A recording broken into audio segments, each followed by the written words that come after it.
Welcome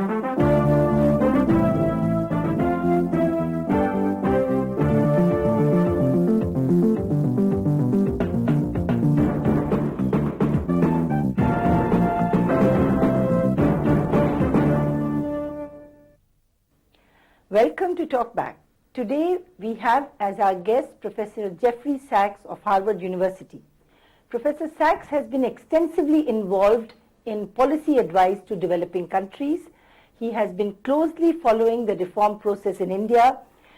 As director of the Center for International Development at Harvard, he has initiated a major program of research and advice to both the government of Tamil Nadu and the government of India. Welcome, Professor Sachs. Thanks very much. Very nice to be here. You know that we have been at it now for 10 years at reforms, and the first few years there was tremendous optimism. The growth was doing well, and there was this belief that we could actually get to a 7.5% growth rate. And then more recently, there has been some disillusionment with that. What is your own assessment on how our growth prospects look? Actually, I remember in the early days coming here and not hearing so much optimism, but hearing a lot of skepticism by academics and by others who said, oh, this market stuff, this won't work, can't work, India will go back to crisis. And in the early and mid-1990s, I said, aim for at least 6% growth. And people said, no, that's much above what we've ever had. And of course, India is now reliably achieving 6% growth. I'm pretty optimistic. I think that if the government and the states, which are very important now, can carry out the right kinds of reforms, the growth, which has been about 6%, could speed up, could be 8 or even 9% per year. And if that is accomplished, I think people would really feel quite a dramatic pull, quite a dramatic increase in living standards and economic prosperity widely spread. It's interesting that you should say so, because the Prime Minister, in his speech on Independence Day in 2000, did say that we want to have as a national goal doubling of our GDP per capita income, doubling of our per capita income over a decade. And today there is a lot of skepticism on that. People are beginning to wonder if we can indeed achieve a 9% growth rate on average over the next 10 years. Would you say, or rather let me put it this way, what are the policies that you think are needed in order to achieve a 9% per year growth of GDP in India? Let me say that I was very happy when I heard the Prime Minister make that statement about India's decade of development and that there could be a decade of doubling the average income. That would require per capita growth of about 7% per year. And as you say, if you add in population growth, that means the overall economy would have to expand somewhere around 9%. Is it possible? Definitely yes. A number of countries have achieved that. China, 2 decades in a row, has achieved that. Japan was the first country probably in modern history to have a doubling in a decade. In the 1960s, the Japanese government said, let's go for it. Let's double our income this decade. And lo and behold, they achieved it actually in less than 10 years. Korea also has been able to do it. So could India do it? No doubt in my mind. India's at 6% now. If the right kinds of policies are followed, if the country can get behind this goal, then I think it is possible to get up to 9% on average over the course of a decade. How much of this would come from larger investments and how much from more productivity improvements in your view? I think both quality and quantity, if you want to put it that way, are very important. But I think that it's important to recognize that India needs 2 kinds of reforms, in my opinion. One kind of reform is human development, as it's often called, which means helping through government policy for people to improve their health and their educational attainment. Because this is a country, after all, where still there's enormous illiteracy and a tremendous burden of disease. And every experience in the world shows that truly rapid and sustained growth has to be based on a healthy and educated population. So there's a lot to be achieved in that direction. Then there's a second side of reform, which is getting business investment and getting trade going and making markets work better. And I think those two pillars, a human pillar and the economic market pillar, are both critical to getting this kind of speed up and growth achieved. It's not so easy, though, because it costs some money. It requires a reorientation of priorities of the government. And so I don't think anything's automatic about this, but I do think if there's a focus on these two parts, the human development part and the business investment and liberalization part, it can be done. Don't you think in a country like ours, where we have had a private sector which has really thrived on all the protection for all these years, suddenly you say that now you must really compete and look at the globe as your market, and we have had a public sector which has really been controlled by the bureaucrats and the politicians, and suddenly we tell them, now you really pull your act together. How easy do you think that is? Well, it can't be too easy because everybody would be doing it, so I wouldn't say that this is a simple matter. On the other hand, to achieve 6% growth per year is already pretty good, so it shows there's a lot more energy in this economy than some people suspect or say it sometimes. Now, take the case of China, which I think is really the only country in the world that you can justly compare with India. India's got a population of more than 1 billion now, China 1.3 billion people. And yet from 1980 until now, China's been averaging more than 10% per year economic growth. It's been absolutely spectacular. And one comparison that I would make with India is that since 1980, China's exports to world markets, a good measure of competitiveness, went from about $20 billion a year to $200 billion a year over 2 decades. Tenfold increase. What happened in India? From about 17 billion a year to about 35 billion a year, 2 times. So China did 10 times, India only 2 times. What does that prove? It proves that it's possible to make this great kind of breakthrough. It also proves India hasn't yet done it. India could and should be more export competitive as one of the premier goals for getting this kind of rapid growth. And government policy slowly has been promoting exports, but not with the kind of dynamism, for example, that China did. To some extent, as we move towards the market, we are already seeing that there are regional differences in the drive for reforms, and as a result you get different growth rates, and that is a cause of concern to many Indians. So how would you see that in the India-China comparison context? Do you think we can really follow that sort of a path? Well, one thing that I have been studying very extensively in recent years is how geography affects economic development. It's a fact of life, not whether you like it or not, but just to understand it.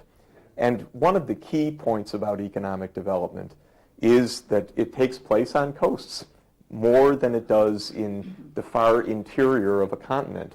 In the United States, which is a big continent, but with the west coast, the east coast, and the south on the Gulf of Mexico, we have found in our studies that almost 70% of the economic activity and about that of population actually live near the coasts or near navigable seaways.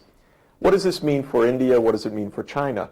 In China, not because they focused on the coast so much, but because it's easier to do business on the coastal regions of China have boomed, while the interior regions have grown, but not as fast. In India, it's not so different. The coasts, which is the big southern part of this subcontinent, are speeding up faster than the high population regions of the north of the Ganges Valley. Fast growth in the south is going to help the rest of the country. Maybe the rest of the country in the next 3 or 4 years won't be growing quite as fast as some of the most dynamic southern states. I think that's probably a good bet. That's just how economics is. To hold back the South would be devastating. One has to think, so what can we do in the North? And I think there are things that need to be done in the North to help the process of economic development there as well, but not by holding back fast-growing regions. What we find in our country is that the politically more powerful states are the backward states. Now, if that happens, then there is the process of democracy works in a way where there'll be a tendency to put a drag on this path of allowing, the better ones to keep growing. So in that context, what do you see as a solution? Well, first I would say for the period from independence until 1991, India barely noticed that it had a coast because the whole policy of the country was to close trade. And the ports didn't count for very much after all. And that's why all of India grew about the same rate, everybody very slow. So you can, even in a coastal economy, ruin economic growth. And that's what a lot of the policy did, because without international trade, it was very hard for India to have the dynamism. Since the reform started in 1991, growth has been picking up. It's been picking up all over the country, so we shouldn't exaggerate. It is true that growth is picking up more rapidly in the South, but it's also true that growth is faster in the northern states. All parts of the country are benefiting, but the coastal states are benefiting even more. I hope that in a democracy, the idea isn't to ruin your neighbor, but the idea is to say, how can this country best progress in the future and best achieve the goals that its citizens want? What do people want? They want rising living standards and they want better social conditions. And as I said earlier, it's very important in any reform not to pretend that market liberalization is the beginning and the end. India needs social programs, health and education, which are desperately needed in Uttar Pradesh, for example, or in Bihar or Orissa, just as they are in other parts of the country. So if there's a full reform process that makes markets work better, makes trade go faster, but also addresses the health and the education needs, I think you'll find a widespread support throughout the entire country. What do you think states like UP and Rajasthan and Bihar should do in order to catch up in this process of growth? I think that all the states should be making their markets work better and giving a business environment where investment can take place. Let me say a word about what's really needed for faster economic growth. How do you get from 6 to 9%? What are the businesses saying? They're saying we need more infrastructure, we need power, we need water supply, we need the ports working better, and so forth. Why aren't those things present? Because the whole way that India has regulated these sectors has not really made sense. It hasn't allowed private investors to come in and make a profit by supplying electricity, by supplying water, by supplying port services. So India should take a cue from what a lot of other countries have done, and that is make the infrastructure sector, so-called, the power and ports and airports and so forth, open to competition, open to private investment, and instead of having everything dictated from Delhi, the states should have the authority to enter into these kinds of arrangements with private suppliers and decide on the kind of infrastructure that they need and they want, and to make the contracts, even international contracts. Many places right now are held back because the authority isn't yet there where it needs to be. So one thing I think is really important is more devolution of power, giving the states more authority. There's another part, which is that you can't get something for nothing. And this is the most, well, I think they're both problems. Who's got the authority? But also, how do you get these investors really to come in? Investors won't come in if after they build the power plant, they can't charge for their power. And so there's a little bit of a pretense in India. Actually, it's in California too now, because there's a power crisis in California. And the pretense in both places is that consumers should get electricity for free, even though it costs money to produce. It's a wonderful deal. We'd all love to live in such a place where you get something for free. But the problem is that if you promise consumers, say farmers, free electricity, okay, you don't charge them, but there's also no electricity in the end. So there are massive power shortages all over the country. And when I speak to international businesses and say, why not go to India? They're very worried about the power situation. They're very worried about the port situation. They're very worried about the transport situation. None of these is a fundamental barrier. These are headaches that could be solved with some pretty straightforward economic policy changes. Charge appropriate prices, and instead of the central government deciding all of the infrastructure, let the states have more authority to do this as well. I think that's the magic combination that has worked in many other places. I must put in a word for the Government of India. I Please. think for the power sector, it would really be fair to say that a lot of the devolution has actually taken place, and where things are really stuck are at the level of the reform of the state electricity boards and privatization of distribution and taking care of transmission losses. And there what has happened is that the state governments have just not developed the political will to go up to the consumer and say, if you want this power, you have to pay for it. And then one thing leads to another. But you're quite right. There's a lot of truth to that, but I'll give you two other examples. Airports, for example, Yes. And where railways. regional airports could be built, Yes. privately invested, and somehow Air India or somebody else has said, no, that's our territory. That's one area. I'll tell you another area that's very interesting. I've seen good projects for internet connectivity and telephone in rural areas in Tamil Nadu, for example, with wonderful technologies that Indian scientists at the Indian Institute of Technology have developed. But to get them into the villages, they need approvals in Delhi. Up until now, this is finally changing. So Delhi has said, sure, now go ahead. It's an example of giving the power back to the local governments and thereby speeding the reforms. So I do believe that it is a mix of politicians truthfully telling their constituents, if you want power, if you want water, if you want these other things, there is a price because we can't provide this for free.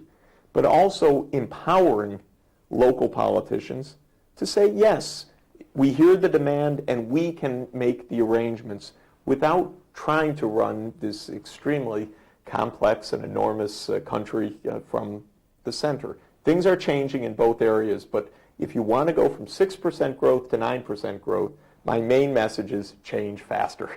Yes, I think I agree with that.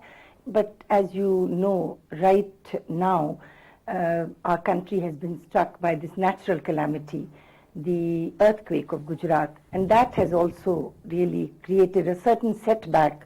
But I do think that if the center really helps the state of Gujarat and we can regain the sort of, strength to get on with the reform process again, we will overcome that. But what is your view on this surcharge, for example, that the Government of India has put on income tax in order to raise the resources to be able to rebuild from the devastation that has taken place in Gujarat? Well, this is a terrible tragedy, and I hope it's not just the Government of India that is helping, but I hope my own government, the United States, and the rest of the world will put in a lot of resources. When there are these huge international disasters, and this is one of the biggest in modern history, the whole world has to pitch in. This is something that India can't do by itself. And so when I get home, I'm going to really stress to our politicians that this is a world phenomenon that needs to be addressed by everybody. Now, of course, this is a terrible tragedy.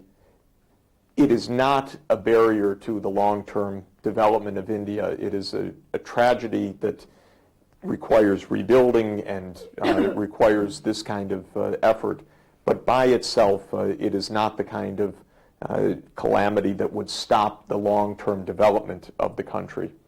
In terms of the overall budget, it's understandable, of course, that the government has to find some revenues to help the rebuilding.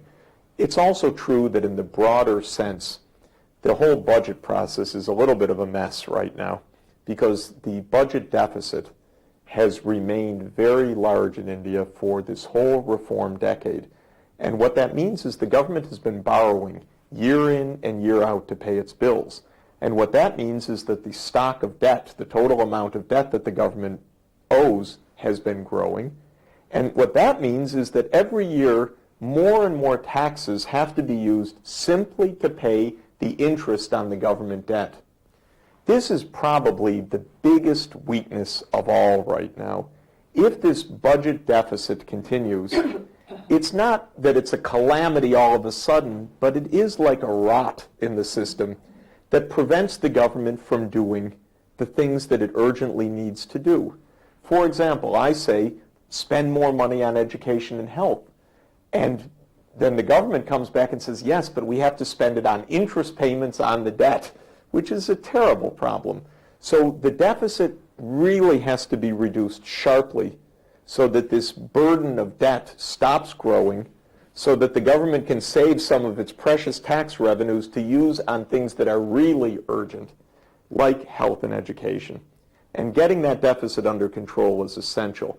That means finally getting rid of a lot of the waste in the system, cutting subsidies that are going to rich people as well as poor, rather than being targeted to those who really need them, cutting a huge bureaucracy, which actually costs a lot of money, and I'm not sure that it really is needed at this scale. Now that government is doing less things in many areas, the size of the bureaucracy can also be sharply reduced. Getting customers to pay for power and water rather than having the government cover that through borrowing. That's another part of this.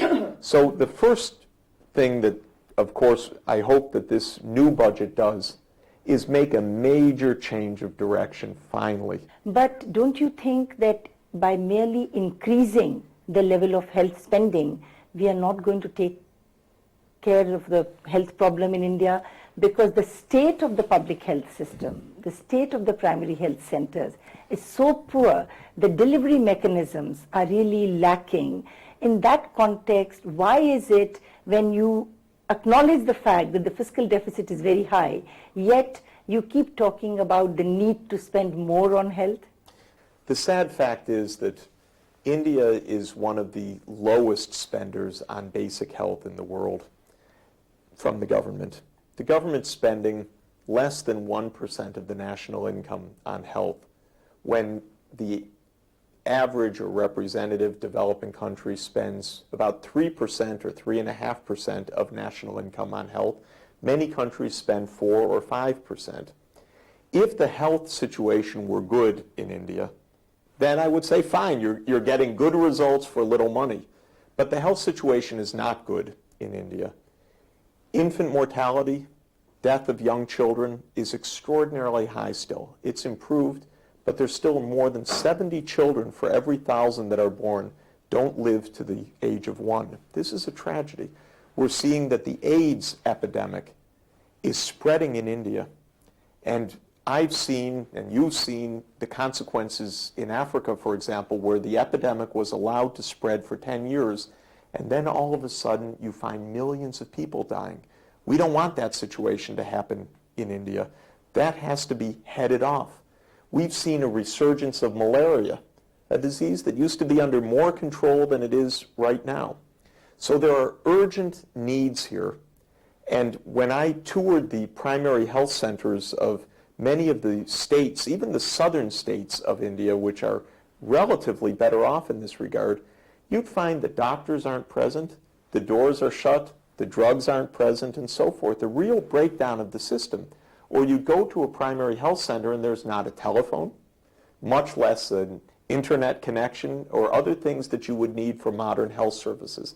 It's not a surprise that that's the situation, because if the government is spending less than 1% of national income, we're talking about government spending less than $4 per person per year on health, and that's just tragically low. Poor health leads to poor education outcomes.